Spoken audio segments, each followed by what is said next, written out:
심판당한 예수님 이근호 목사. 하나님의 말씀은 디모데후서 4장 1절에서 2절까지입니다.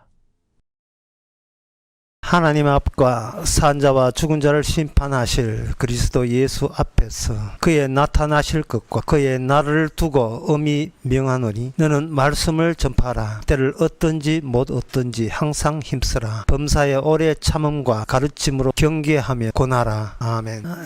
또는 예수님께서 산자와 죽은 자까지 됐어요. 죽음이 심판의 마감이 아니다는 거예요. 죽었다고 해서 심판을 끝장낸 게 아니라는 겁니다. 죽고 난 뒤에 본격적인 본게임이 들어갑니다. 심판 게임, 저주 게임이 들어가요. 사람들이 교회에 나올 때는 하나님께 도움받기 위해서 하나님 저를 사랑해달라고 교회에 나와요. 사랑해달라, 지켜달라, 도와주세요 뭐 이런 마음으로 오는데 막상 하나님께서 우리에게 주실 것은 내가 산자와 죽은 자를 심판할 것이다. 주께서 준비한 것은 심판이었습니다. 쉽게 말하면 이런 거예요. 아동이 학교 마치고 아이고 덥다 이제 집에 가자 하고 집으로 가는데 부모가 집으로 오는 애 손목 잡고 가자 학교로 도로 그렇게 되는 겁니다. 종교라 하는 것은 고생할 만큼 고생했으니까 천국 가서 푹 쉬자 이게 종교거든요. 그런데 주님께서는 가자 네가 고생했다는 그 자리에 다시 돌아가자. 네가 이런 식으로 제대로 고생을 제대로 안다면 내가 죽어서는 이제 천국 가야지 이런 생각이 나올 수가 없게 돼 있다는 거예요. 뭔가 이 땅에 살면서 빼먹고 살아는 거예요. 뭔가 누락되고 놓치고 있었던 게 있었습니다. 그것은 하나님께서 심판하신다는 이야기를 듣고 사람들은 심판의 그 대비책을 강구해가지고 교회 가서 성경 가르침대로 다 받아들이면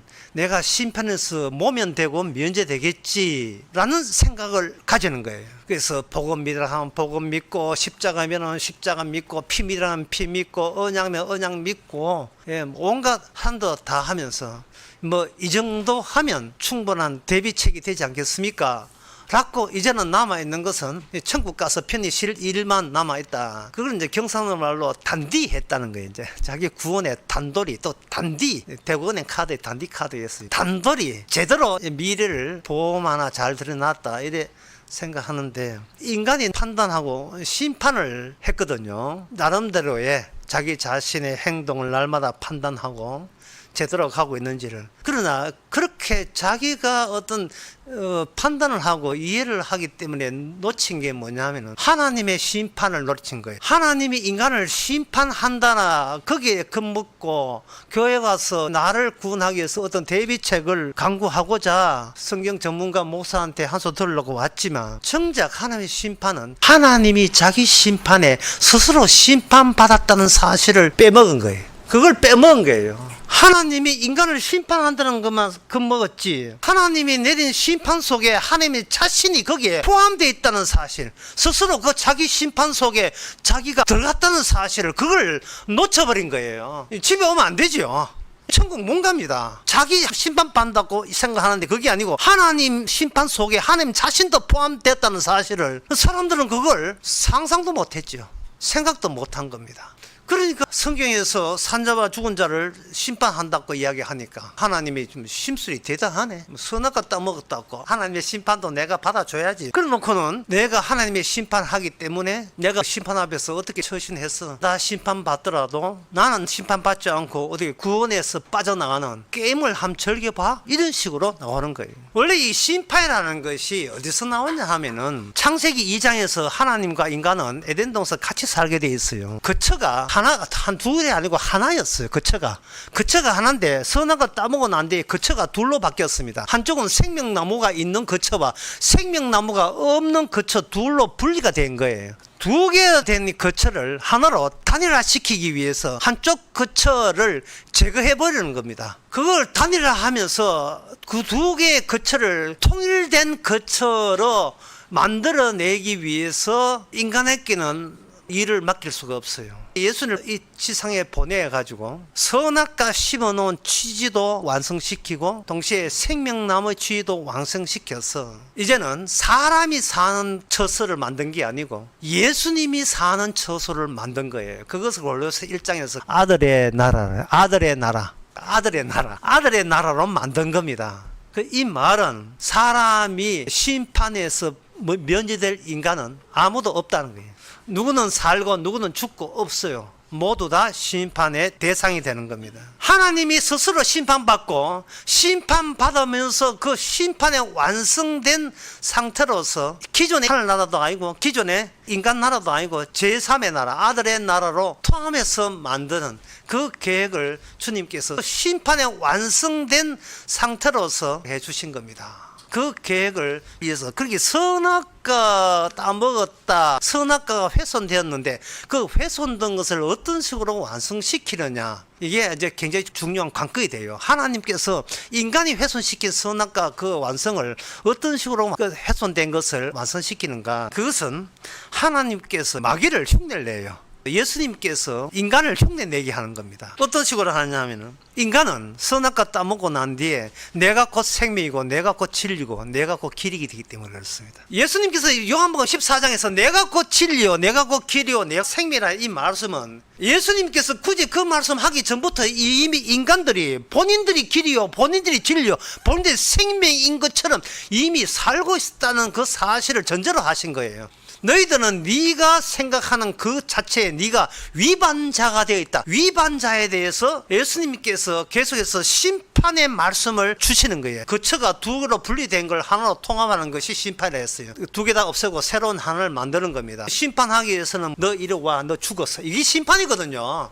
너 이리 와, 너 존재 의미 없어. 이게 심판이에요. 주께서 심판하신다는 이 말씀은, 성경에서 산자와 죽은 자를 심판한다는 이 말씀은, 인간은 의미 아무도 없다는 뜻이에요. 인간은 어떤 행동에도 상관없다는 게 요한복음 6장 38절에 40절에 나옵니다. 예수님께서 오셔서 하는 말씀이, 내가 하늘로서 내려온 것은 내 뜻을 행하는 게 아니에요. 나를 보내신 뜻을 행하는 함이니라. 나를 보내신 뜻은 이렇게 되어 있어요. 38절부터 설명하면, 예수님께서 나오는 모든 행위는 나 말고 하나님의 뜻이 먼저 전제되어 있었고, 나는 하나님의 뜻을 수행하기 위해서 이 땅에 왔다는 겁니다. 그럼 이 말은 이 세상에서 의미 있는 것은 아버지와 아들 관계, 그걸로 끝입니다. 인간은 빠져주세요. 인간은 완전히 빠져주세요. 인간이 뭘 하든 간에 주께서는 관심도 없어요. 빠져주세요. 인간은 벌써 심판의 대상이기 때문에 너 이리 와, 너 의미 없어, 죽어. 이 대상에서 어느 누구도 예외가 없어요.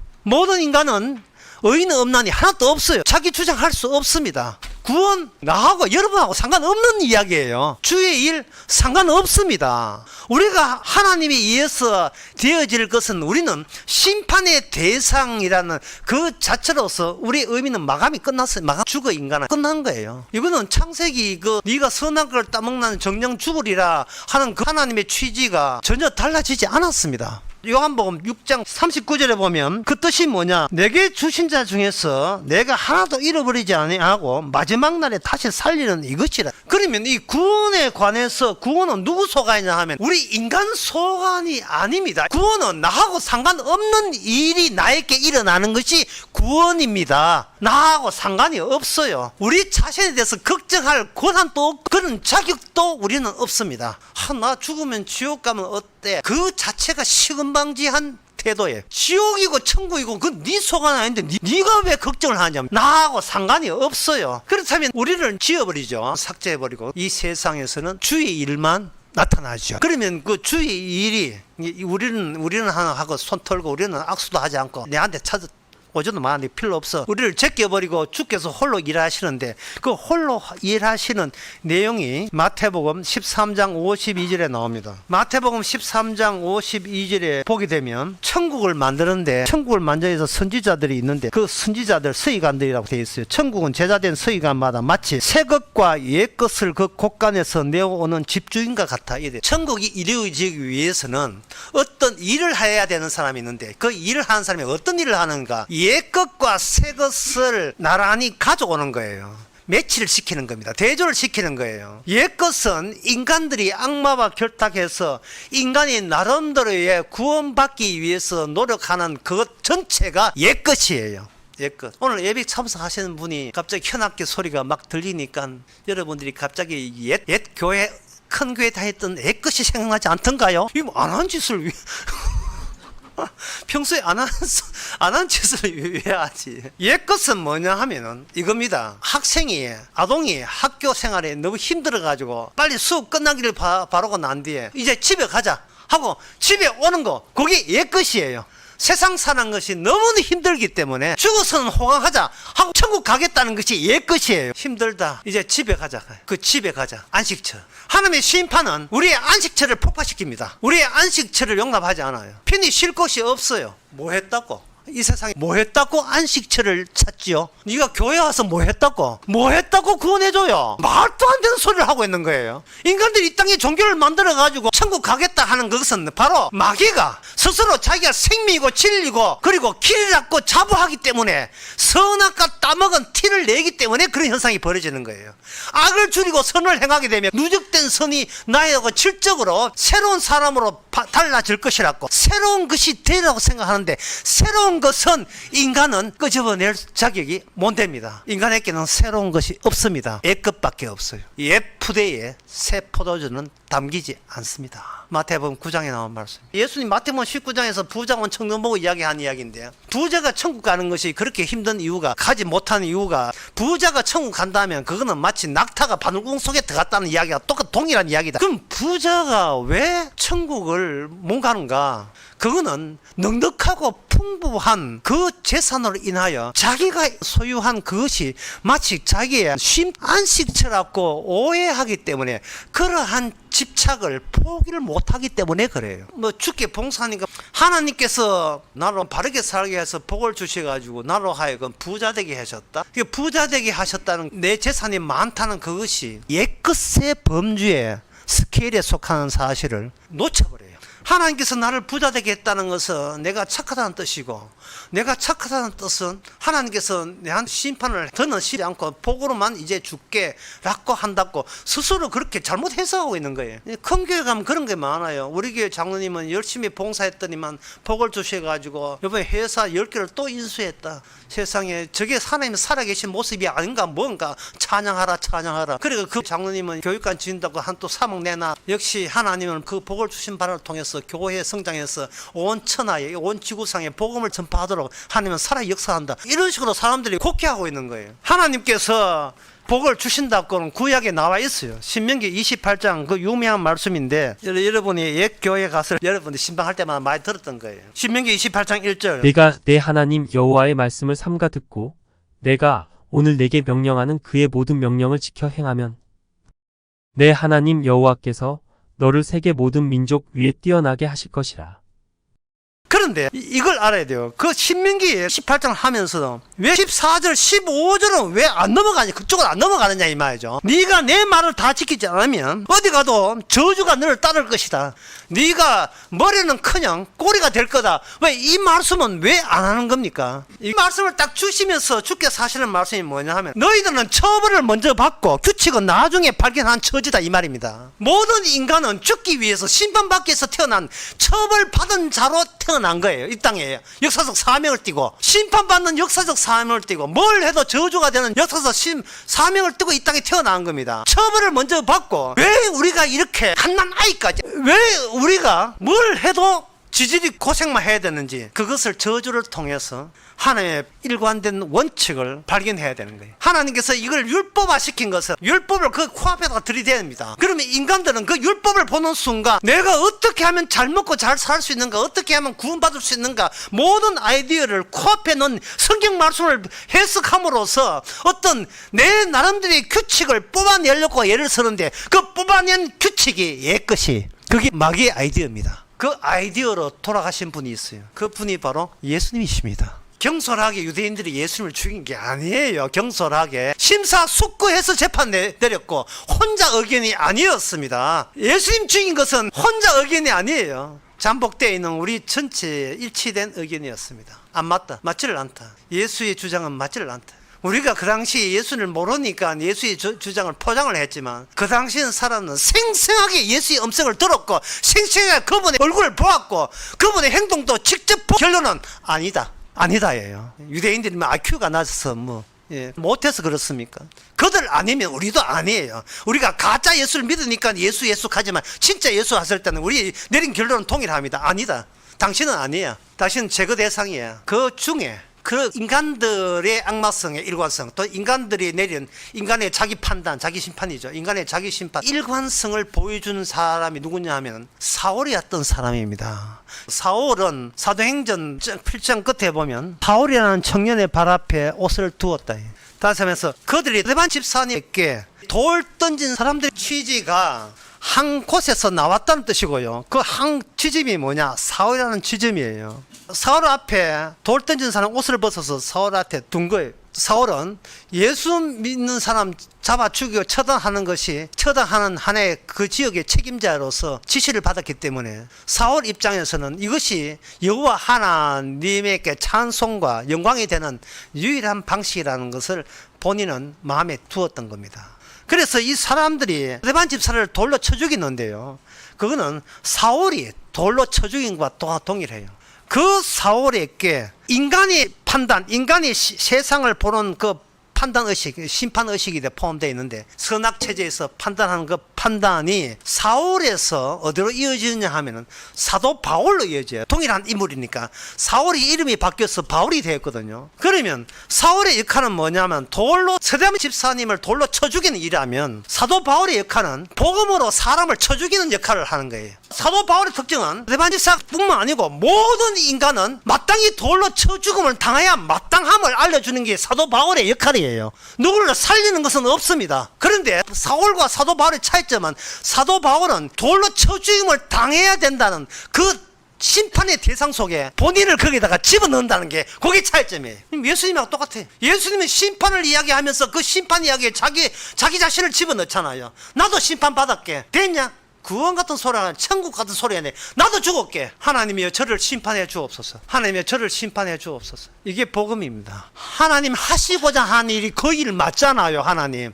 이제 하나님을 알았고 하나님 하시고자 한 그 일을 덩달아 나를 알았습니다. 구원받고자 천국 가고 예수 믿어서 천국 가고자 하는 이것이 바로 진리를 흉내내는 것이고 생명을 흉내내는 것이고 마귀의 부추김, 마귀가 준 욕망에 의해서 구원받고자 하는, 내 살고자 하는, 내 시원성 찾고자 하는 하나님 집착이 진리를 흉내내는 것을 이제 제가 알게 되었습니다. 주님 나라에 내가 상관없는 존재라는 것을 제가 받아들이게 하옵소서.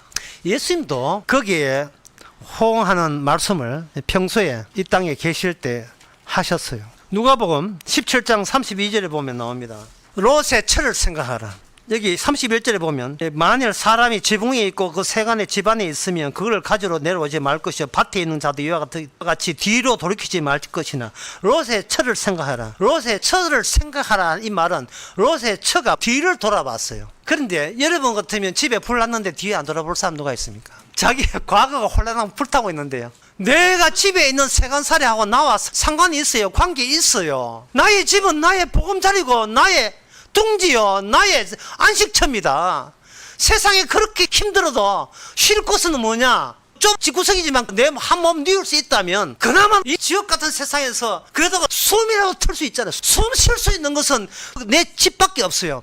근데 주님이 그걸 폭격하다니. 롯의 처가 사람의 본심을 더더러 드러냅니다. 사람은 어떻게 행동하는가? 사람은 자기 주변의 위험한 요소를 제거하는 방식으로 사람은 행동합니다. 위험한 요소.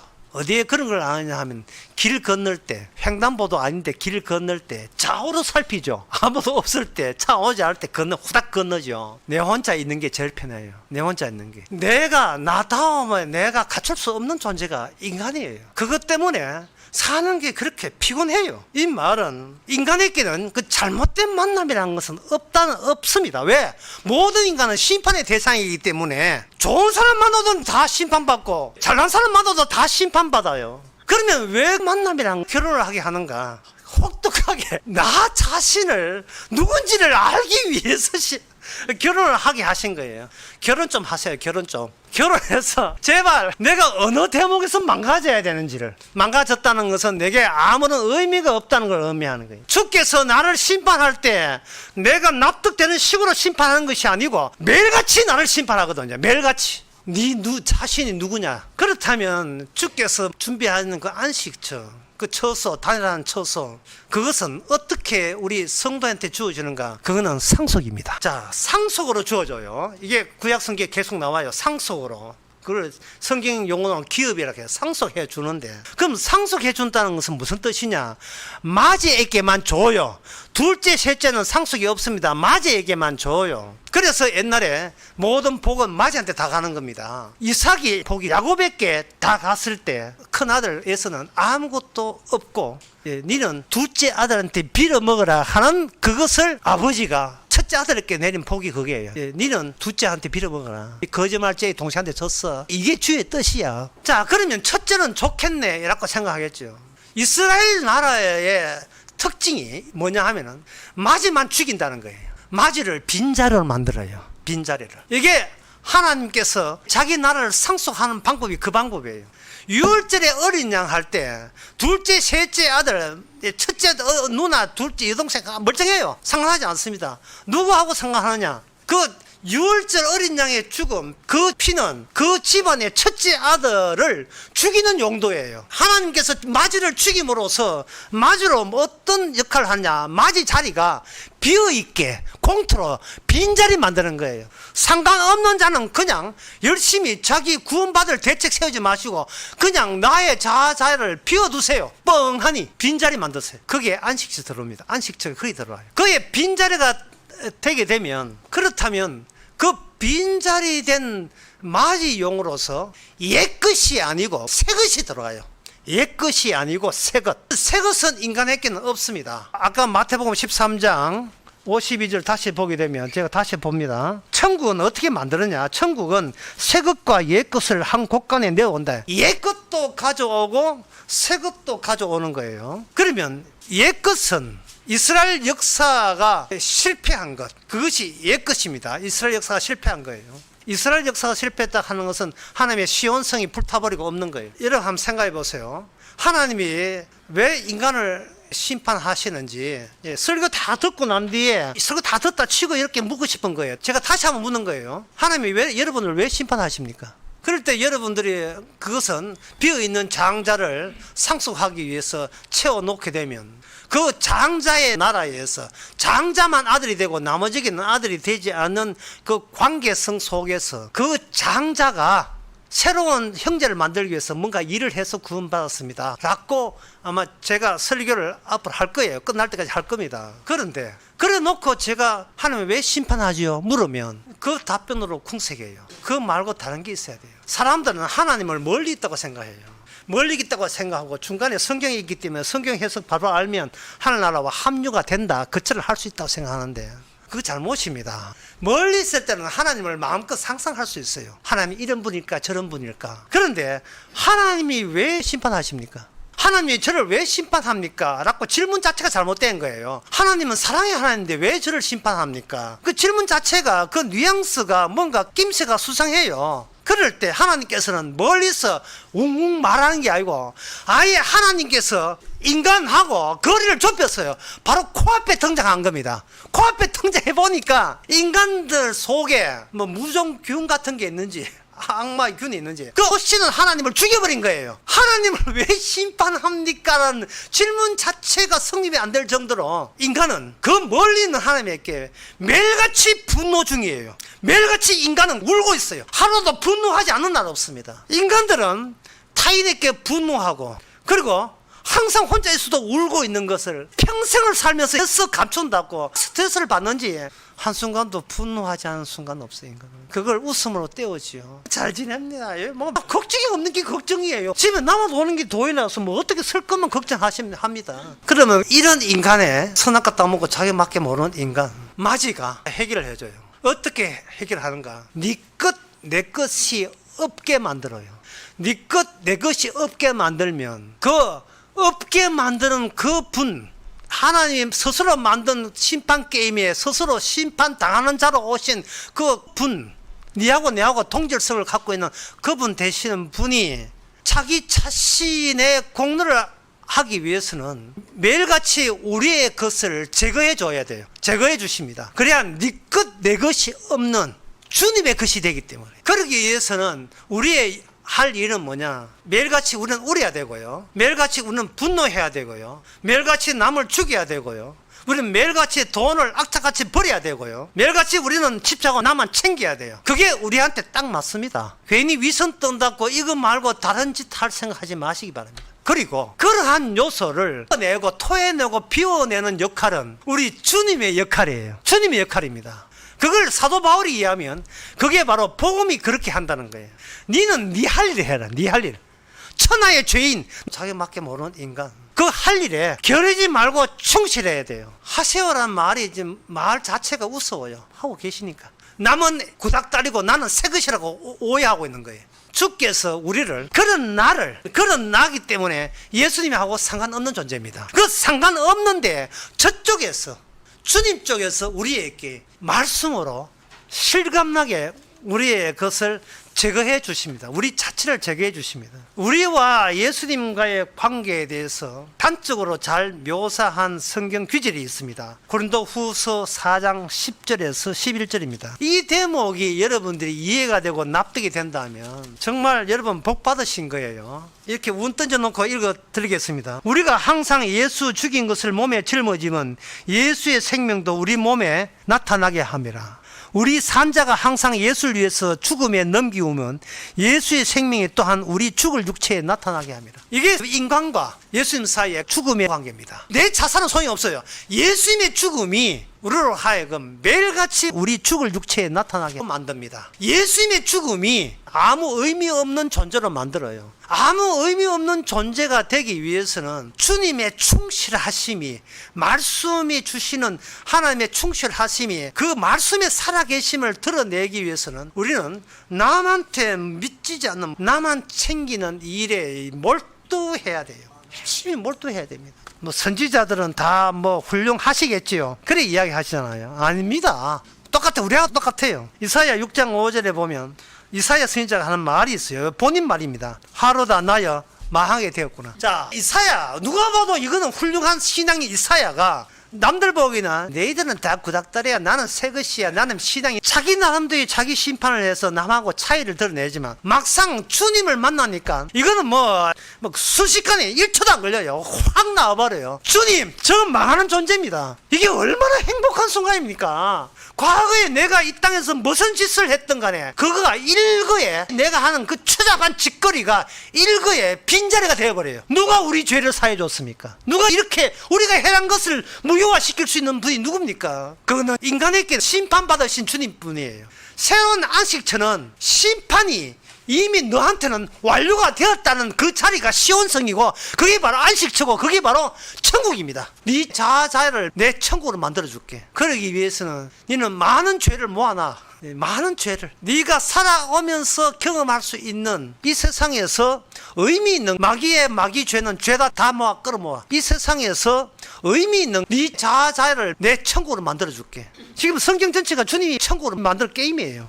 로마서 8장 29절에 나온 이야기입니다.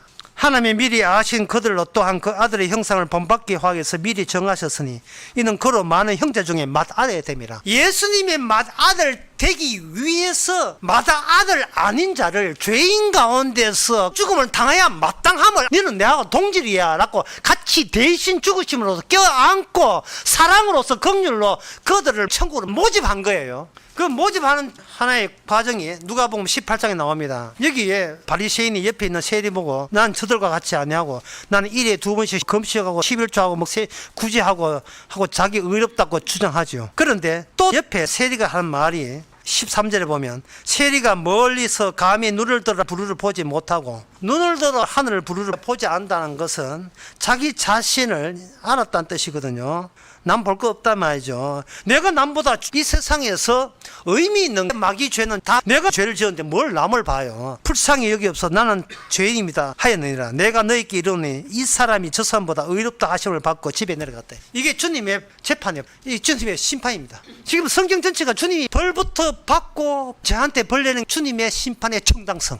주님은 저한테 벌 내는 게 너무나 당연합니다. 이게 예수님의 의로움, 하나님의 의로움에 참여된 자의 주님의 심판의 정당성. 내가 잘해서 의인이 아니라 나에게 심판하시는 그 행위가 의롭다는 겁니다. 끝으로 출애굽기 33장 보겠습니다. 출애굽기 33장에서 19절에서 20절을 보면 내가 은혜 줄 자에게 은혜를 주고 긍휼이 이길 자에게 긍휼을 여긴다라고 하시면서 했죠.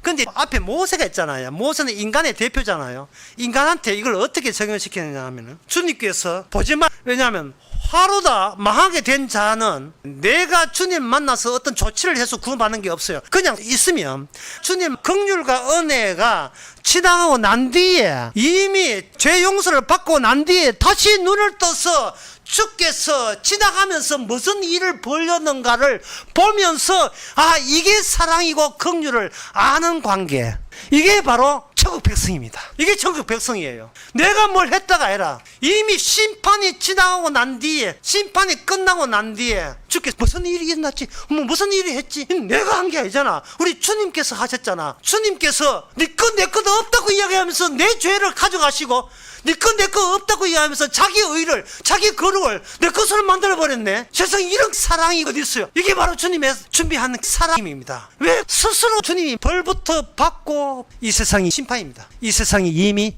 악마의 천지이기 때문에 그렇습니다. 우리는 악마의 종이었던 거예요. 그러니까 어떻게 살아나? 오늘 본문 말씀, 네가 그 모욕감과 그 수모를 네가 평생 즐거이 감당하라. 이게 바로 사도 바울이 복음으로 참아라는 이야기입니다. 기도하겠습니다. 하나님 아버지, 실컷 죄 짓지 못해서 멈칫거려서 우리가 문제였습니다. 용감하게 망하지 못한 것이 아직도 우리가 지가 괜찮은 존재로 착각했습니다. 어줍잖은 어설픈 이런 신앙인 생활, 이제는 깔끔하게 빈자리가 되게 하옵소서. 예수님의 이름으로 기도합나이다.